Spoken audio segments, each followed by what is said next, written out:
Friends, I invite you to the English Writings by Dr. Manoj Mokshendra YouTube channel.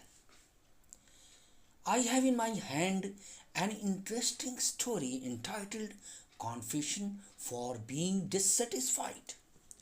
I am myself relating the story. I am sure you will appreciate its theme and plot. So please listen to the story. I am a 40 years old housewife. Of course, I am young and very sexy, but I don't like being called a housewife or a woman like a housemaid. Not so at all. People of my deep acquaintances snob that the thoughts I have tamed in my mind are tsunamic. I find any such pus very boring, and due to the same, I get into inferiority complex. Hearing such a boring pus, I begin to brood as though an ointment of solace has been rubbed on my aching forehead just to coax me to forget that I have no serious business or no lucrative employment like that of my wretched husband. I feel much mentally boggled when I am nicknamed as a housewife or gharwali so that I may be proved a beggar like creature. I am compelled to think over and over again that as I am not employed in any office or company, I have only the ability to be a housewife, an indolent creature just to cover up my womanish disabilities as per the tried thoughts for women. But I swear, I am not indolent. In my opinion, no housewife like me can be an ideal one. What do people think of a woman? Just a doll that can become a source of pleasure for men in every way. That is, not only can we give him physical pleasure by being in bed with him, but we are also deemed as a source of all kinds of comforts and facilities in the house. I condemn such traditional notions. In the present day society, she has started doing a lot of work, like earning a lot of money, buying essential items of the household, decorating the house by all possible means by her strenuous earnings. But as far as dedicating herself to a man as an object of gratification is concerned, I think there is no lie in that either. After all, why do girls keep themselves so embellished and decorated? Yes, of course, to woo and seduce the man. Why do women want to put themselves up as an attractive object in the marketplace or in the street? That is everywhere. No one can understand their intent, but I understand it very well. So, even if I consider myself a doll, it is not going to make any difference to me. I, as a youthful woman, too have learned a lot. I have gained wide experiences in playing the game of love and romance. After all, this doll also has a warm physique that can get excited and engrossed in all kinds of ways to love and hate, to satisfy your body and mind anyway. This soft wax like tremulous body can shower the rain of love and affection. Besides, this woman can also keep her life engaged in upbringing of her children. So, is that enough for a housewife? I think she needs a lot more, which at the middle age she cannot get from her husband, his house, and children. The man starts looking for a differently warm female flesh outside as soon as he enters the middle of his age. In such a situation, when a dissatisfied woman starts looking around so that she can enjoy her life in plenty, then she is stared at maliciously as if she is hussy and profligate. But such malicious eyes are not going to affect me anyway. I determinedly understand that I have to do for myself in future. Women of my age will not agree with the reality of life that I am revealing. Rather, they will read my positive confessions and stigmatize me that I am spoiling other women. As such, they are all living false lives. I give up on life like this. I was married before 20 years. We have twins who are 18 years old. My husband is 44 years old and deals in sale and purchase of property. Let me tell one thing. I belong to a middle class family where the notions of my parents and siblings are very much old fashioned. Because of this, I could not continue my studies even after graduation. At the time of graduation, there was so much vulgar talk, teasing, and commenting against me in the house that I was very much bored. Then I myself told Babuji one day that drag me into marriage to devastate my life. Yes, let me freedom be eclipsed. That is what you all want, isn't it? After my consent, whether it was in my anger or in my full consciousness, my marriage was solemnized and I became a wife. Then I felt that, like the delicious casserole that has been cooked till now, my husband was also sitting somewhere ready for me. It was just a delay of serving it on the empty plate of my life. So at that time, I was 18 years old and my husband, Karan, was 22.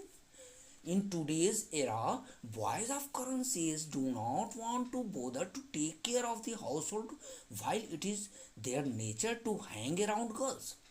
Yes, I had a lot of eagerness to be separated from the joint family to fulfill my wish, and that was done.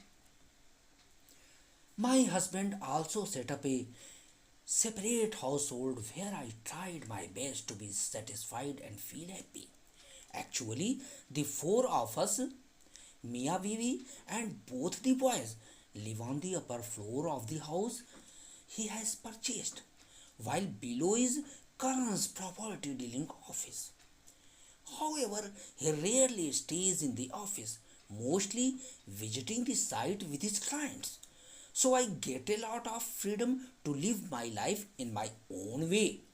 My boys used to go to college.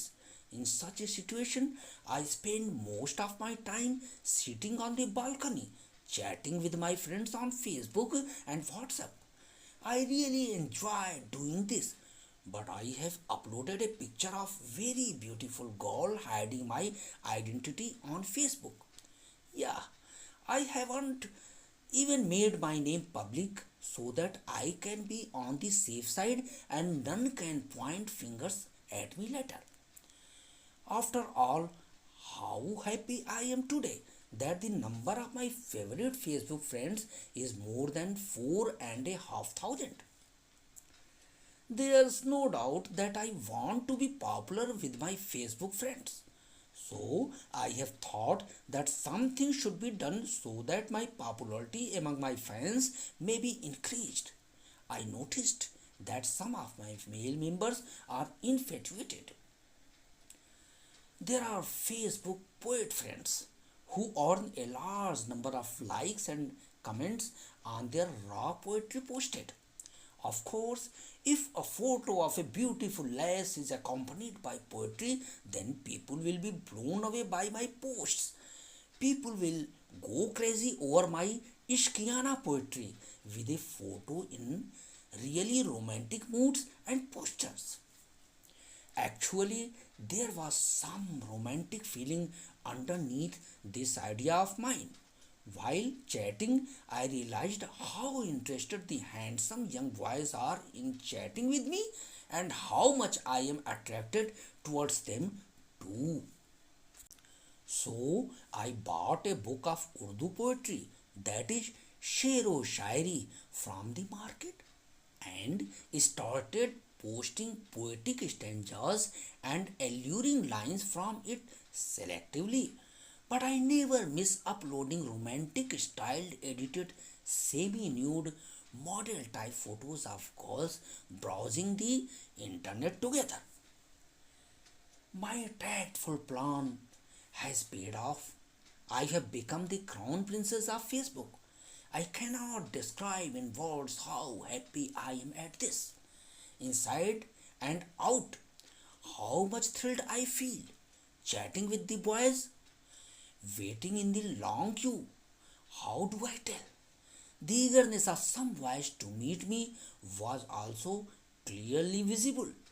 Yes, even in the initial age of marriage, even Karan was never seen so desperate. I tell the truth that even on the day of honeymoon, each and every desire of my heart had gone dry.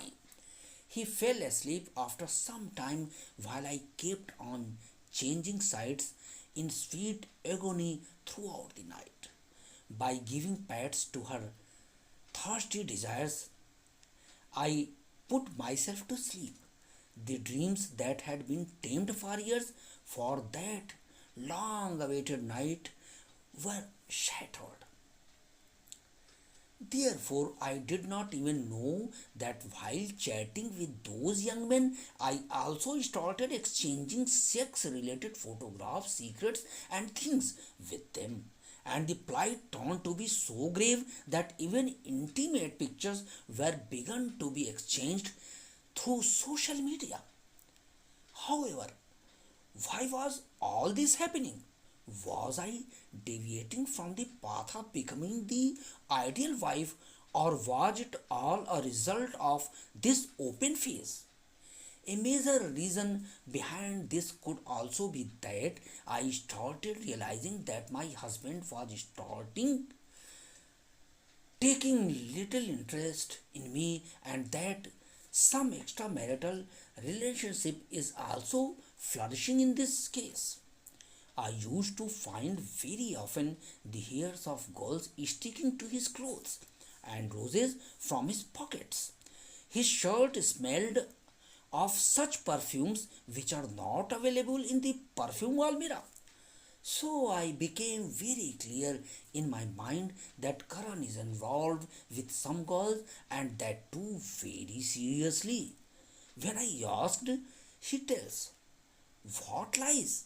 And make fun of my innocence.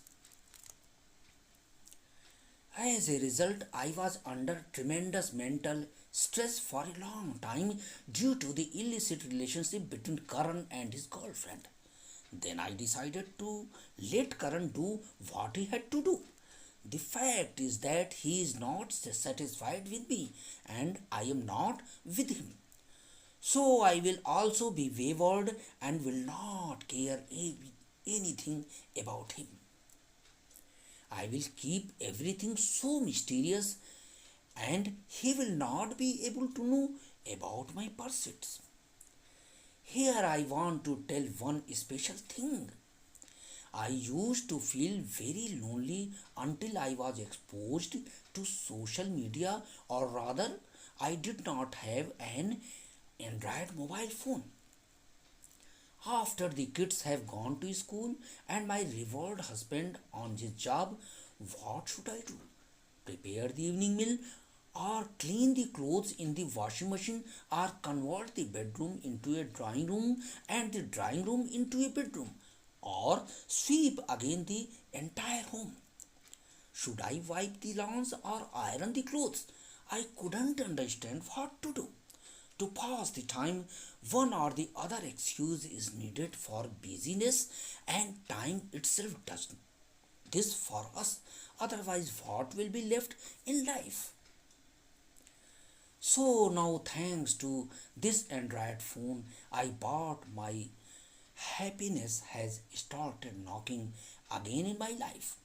Now my heart has become such that as long as I used to keep Karan at work and in the household chores like sending the boys to college, a kind of restlessness prevailed in my mind. How do I quickly connect with my Android phone after doing all these stupid and silly things? I had a feeling that my Facebook friends would be desperate to get in touch with me.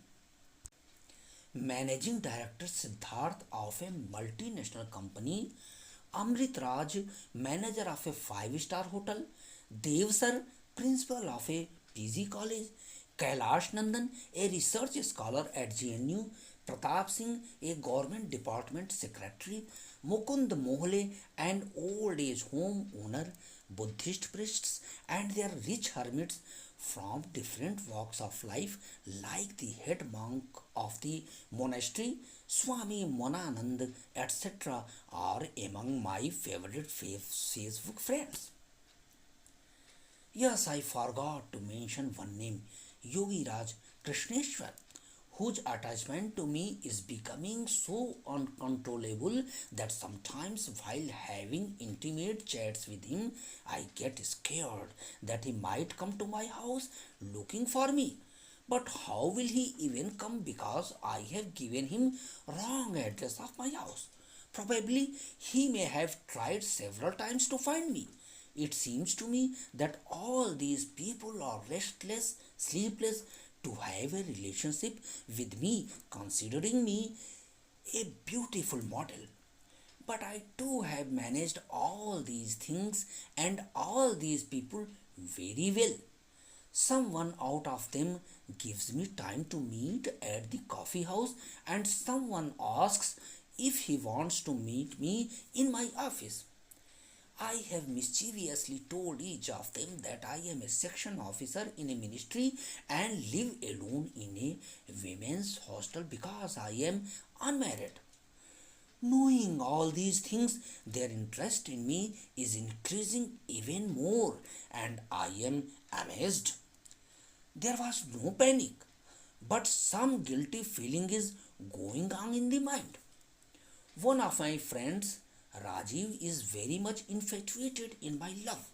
While talking to the boy, I also get very much fascinated towards him. I have also shared things considered very private with him, and he has also sent me his nude pictures on WhatsApp. I too have sent pictures not my own but those of a naked girl by copying and sending her pictures from some blue film on the internet and telling him it is my own intimate pictures that drove him crazy. This situation has become such that he is desperate to woo me and says that as soon as he meets me, he will openly embrace me and love unconditionally. He has also confessed that he is divorced and has left his wife because of her having an affair with another profligate man. I am much surprised when he says that he wants to meet me in front of Chalakya Hotel in the evening on any day that I may fix. To tell the truth, I think he doesn't lie to me at all. He is truly divorced and his warm love for me is as pure as 24 carats of gold. When I told him that I was ready to do everything with him but not marry, he agreed to it too.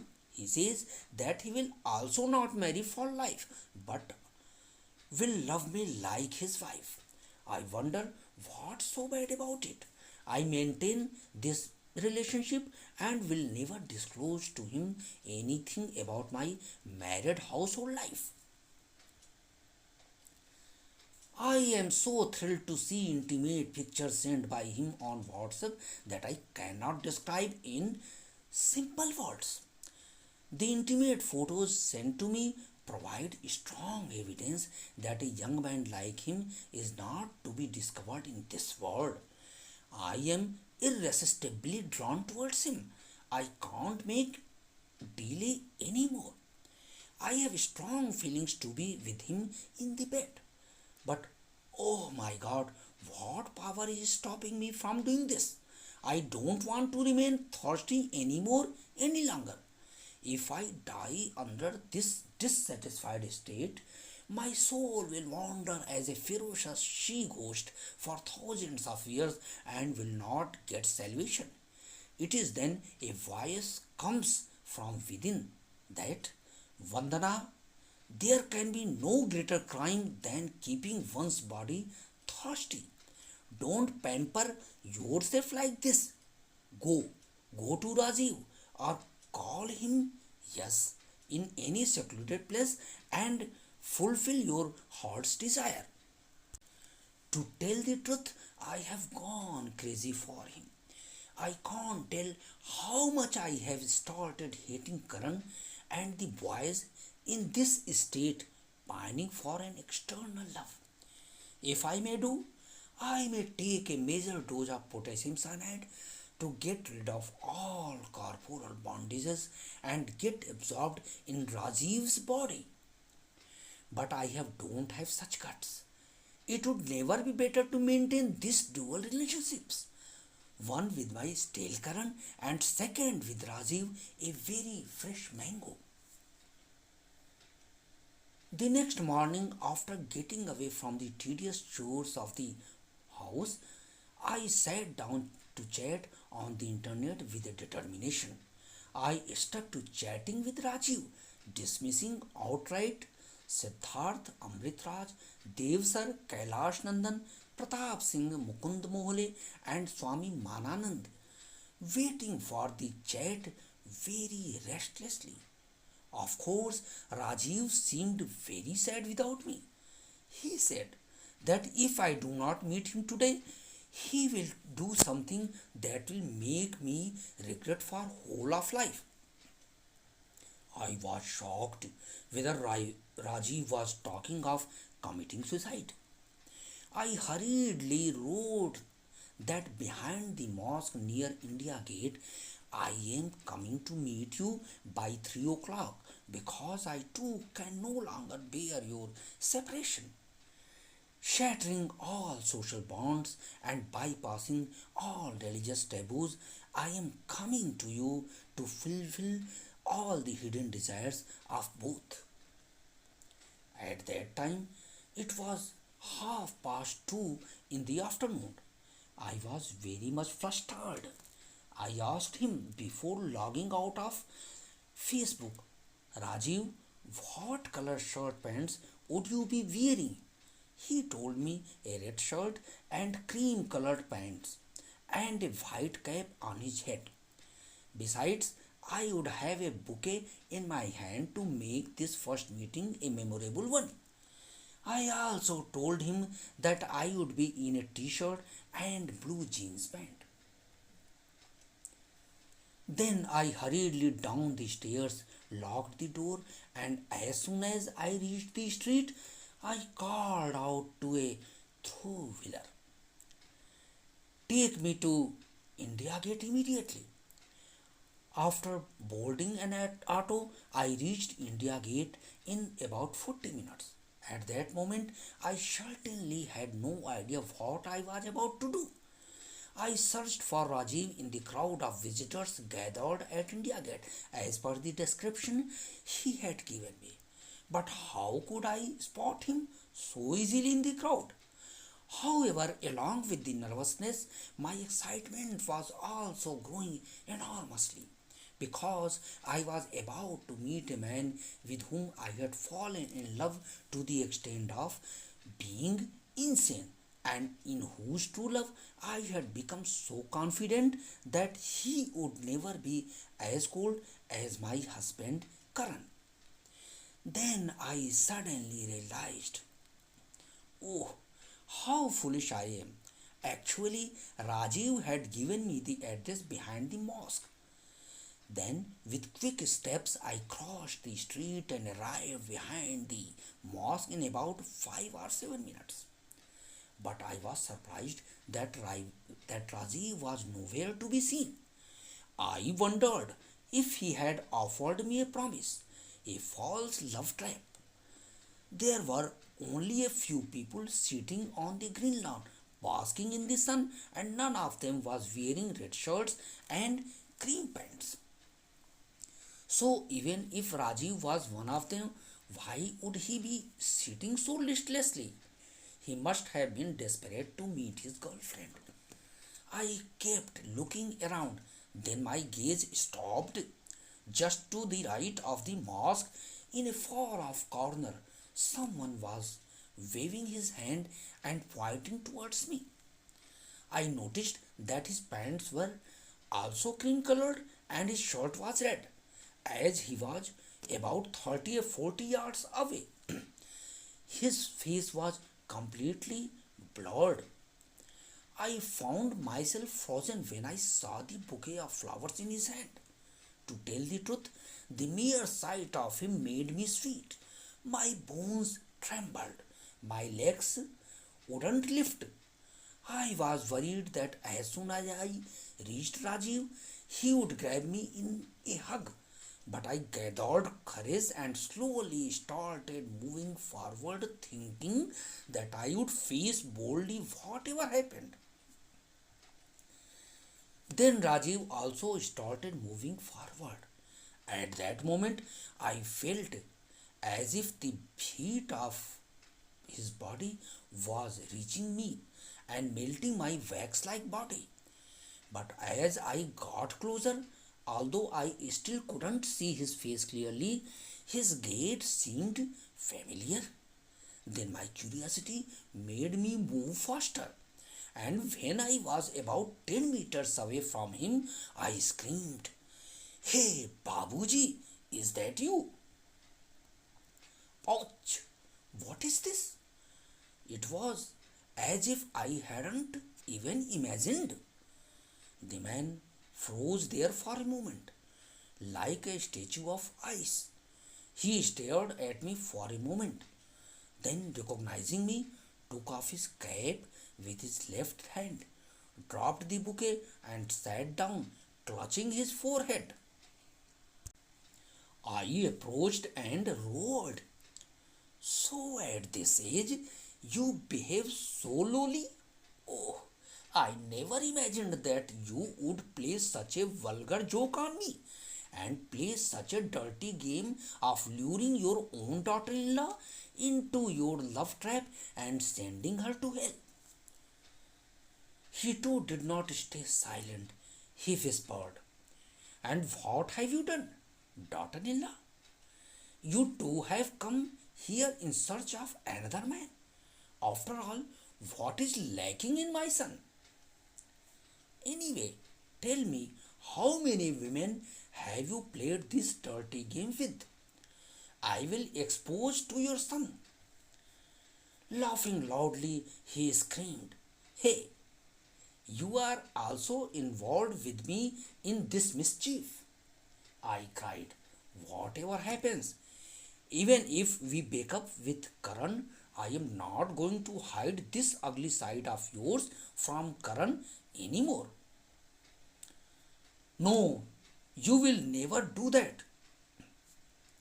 He lunged at me, but I managed to escape might, with my all might, ran out of his grasp, and reaching the road, called out to a three-wheeler driver, "I have to go to Janakpuri.